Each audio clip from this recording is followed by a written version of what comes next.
That's 737-7587. We have one caller on hold. Hang in there, caller, for just a moment as we continue kind of the introduction here. We talked about sleep and diet a little bit. But obviously, as we age and as women age, Sure. their bodies are changing. Absolutely. And sometimes they may not recognize that they're in a maybe premenopausal or wherever they are in their life. That plays a huge role as well, how their body's changing and reacting to these stressors and inflammation and all of the above. Oh, Right? absolutely. And perimenopause now typically can start in the early 30s.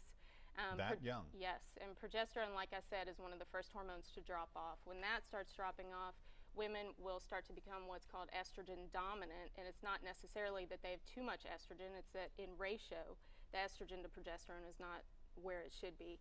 So when a woman has estrogen dominance, you typically find symptoms like fibroids, fibrocystic breast, endometriosis, you have an increased risk of cancer. So I always look at progesterone, especially in perimenopause. I never really look at an estrogen level in a woman who's perimenopause, because as long as she still is having a cycle, if I put her on estrogen, most likely she's going to have really long cycles, very frequent cycles often, and I don't think that that's a good place to be. So typically progesterone will help in that perimenopausal phase with anxiety, sleep, getting the cycle back regular, helping with anxiety, like I said, sleep, and then also bringing down the estrogen level. So a lot of women who suffer with PCOS or fibroids or really heavy, really painful periods can really benefit from progesterone alone. Then, of course, when menopause actually hits, which the average age is 52 right now in the U.S., that's, you know, estrogen has dropped off. When that drops off, women do have increased depression, anxiety, they have inflammation, so that increases the risk of heart disease. Heart disease is the #1 killer of women right now.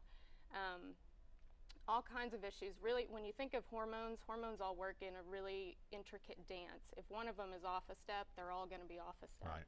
So definitely a large part of what I do in working with women is balancing hormones, looking at their hormone levels, and if they're not interested in doing bioidentical hormone replacement, which is all that we believe in doing at Wellness Solutions, is using bioidentical hormones, because molecularly they match the molecules of hormones that your body would make, so your body knows how to use it.